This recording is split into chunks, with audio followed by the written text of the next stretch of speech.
teman-teman, kenapa saya bisa berdiri di sini?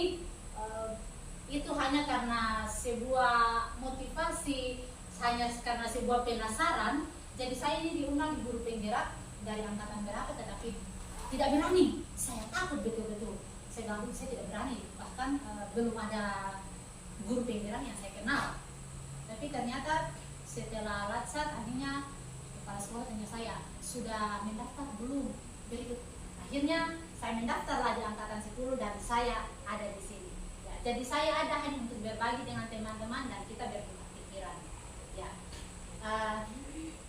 Mengapa saya menjadi guru penggerak?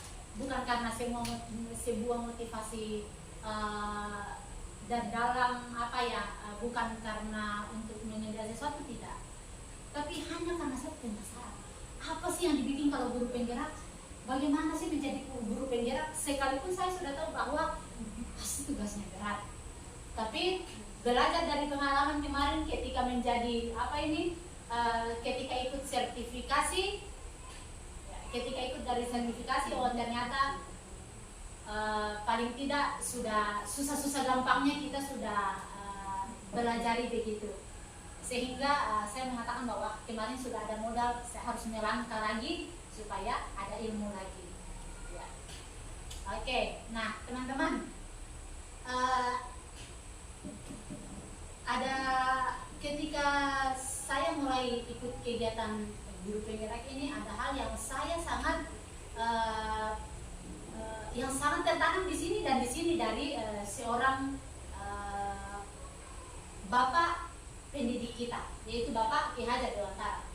Dia mengatakan bahwa menjadi seorang guru itu adalah menghamba bagi murid.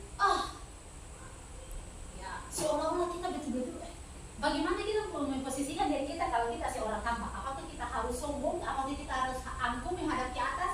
Tidak. Seorang hamba harus duduk di bawah dan buka tangan siap lakukan apa yang disuruh untuk kita lakukan. Bagaimana kita menghamba kepada murid? Kita ini yang kita mau galakan, bagaimana kita menghamba kepada murid. Nah, hal ini yang menjadi penekanan bagi saya dan menjadi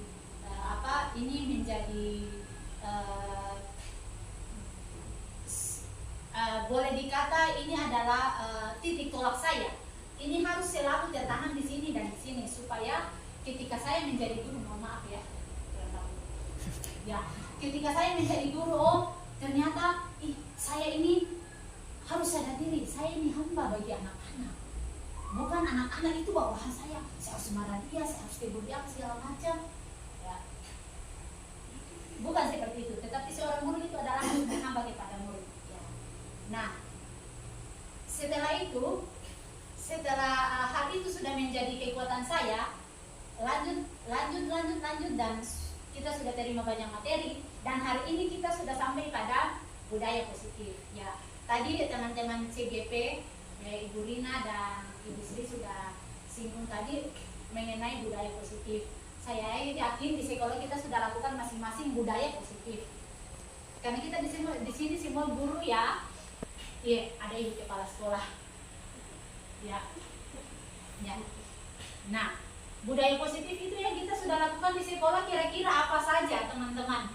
Yang teman-teman sudah lakukan di sekolah budaya positif apa saja? Karena mungkin berbeda ya kalau kita di TK, karena kami di TK, kalau teman-temannya dari SMK dan dari SMP, budaya positif apa-apa sih yang teman-teman lakukan di sekolah?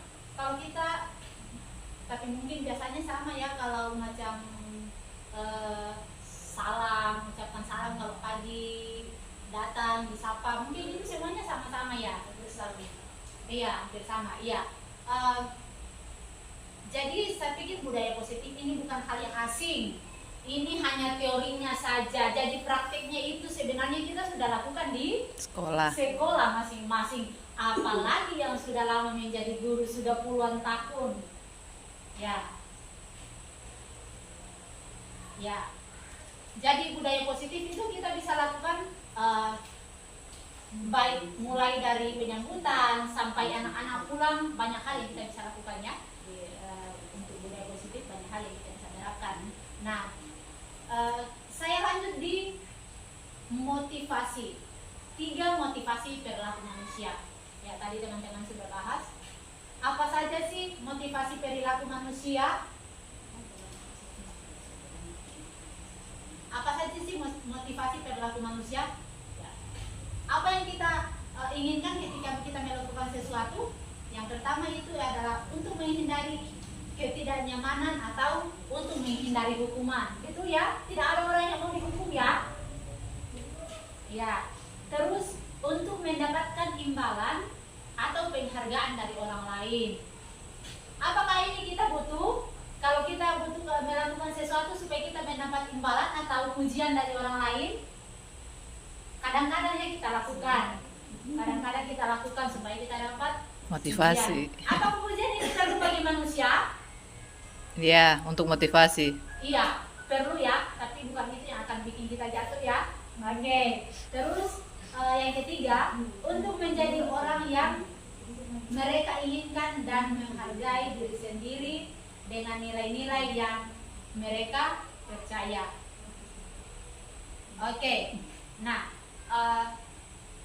Ibu Guru yang saya banggakan, kira-kira untuk menjadi orang yang dihargai oleh orang lain, apa yang harus kita lakukan? Apakah kita harus mengorbankan diri kita dan lain sebagainya? Ya, ya, oke. Saya kira ini adalah 3 hal yang perlu, yang menjadi motivasi ketika manusia melakukan sesuatu. Nah, tetapi saya yakin bahwa ketika kita melakukan sesuatu bukan hanya karena adanya imbalan, tetapi bukan juga supaya kita mendapat sanjungan dan pujian dan lain sebagainya, tetapi betul itu kita lakukan karena untuk menyatakan perbuatan baik kita sebagai manusia. Oke. Nah, berikut adalah hukuman dan penghargaan. Kalau di sekolah, apa kita biasa melakukan hukuman kepada anak? Iya, Biasa ya. Ketika anak-anak bikin apa? salah. Bikin salah. Oke. Terus kalau mereka berbuat salah, apakah kita juga biasa memberikan penghargaan? Tidak? Tidak. Tidak pernah. Oh ya? Kira-kira penghargaan seperti apa yang kenapa kita tidak bisa memberikan penghargaan? Atau saya bertanya dulu, saya balik pertanyaannya. Apakah penghargaan penting untuk anak-anak? Iya. Harus. Iya. Oh, iya ya. Kira-kira penghargaan seperti apa yang Ibu bisa berikan kalau macam anak-anak dapat juara, kalau anak-anak mungkin melakukan perbuatan baik, penghargaan seperti apa yang kita lakukan? Seharusnya kasih piagam supaya anak Karena sudah anak-anak besar jadi butuh pulsa. Kalau kali mereka belum. Iya. Iya, betul. Nah, iya. Selain itu apa lagi? Oh, Karena sudah dikasih penghargaan sekecil apapun dia pasti ada senang. semangat. Iya. mantap sekali. Rupanya guru kita ini memang keren dan luar biasa. Sudah sering memberikan penghargaan. Iya, oke, sangat luar biasa ya. Tepuk tangan dong bagi guru kita. Ya, nah, teman-teman, hukuman dan penghargaan itu kita akan pelajari lebih lanjut.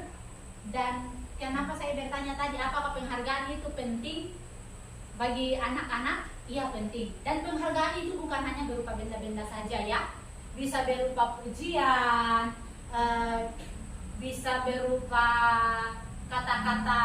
Apalagi kalau anak-anak yang sudah SMP mungkin dan SMA ya Ibu, iya, mungkin itu mereka lebih banyak butuh penghargaan berupa pujian atau sebagainya ya, atau kata-kata bijak begitu. Ih, kamu semakin pintar, apalagi kalau selalu semakin rajin belajar ya. Nah, kalau anak TK, biar kita tepuk tangan saja buat anak TK dong, sudah jadi motivasi. Kita kasih jempol saja bagi mereka dong, sudah motivasi. Kita kasih begini saja bagi anak-anak TK, mereka sudah itu sudah menjadi motivasi bagi mereka. Sedikit lagi mereka datang mencium kita, peluk kita. Ya, ya. Jadi hukuman dan penghargaan ini hal yang boleh dikata macam tidak bisa dipisahkan. Ya, sekalipun orang bersalah, apakah dia tidak bisa dikasihkan penghargaan?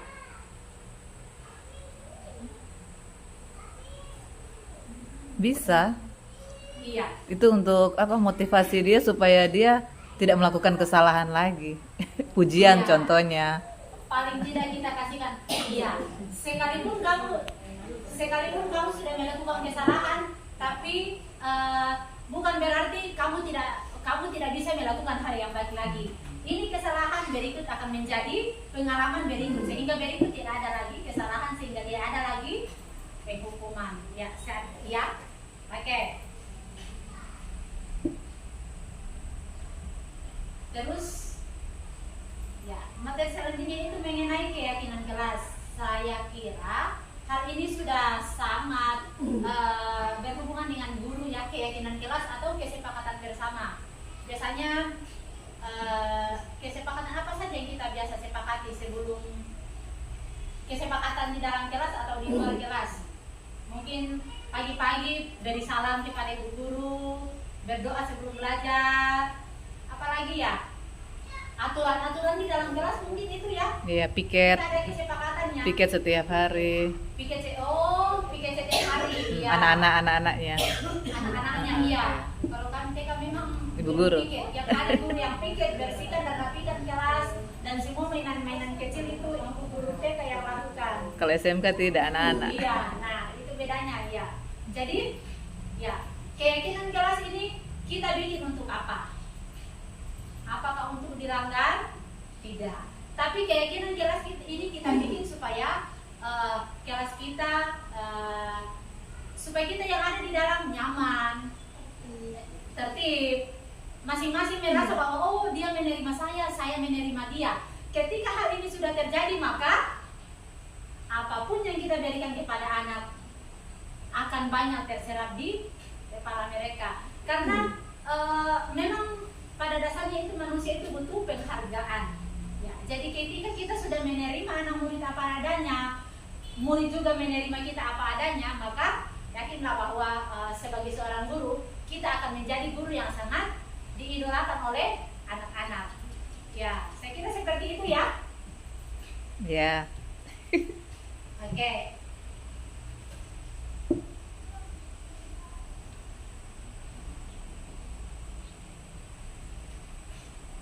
Ya, ini mengenai kebutuhan dasar manusia.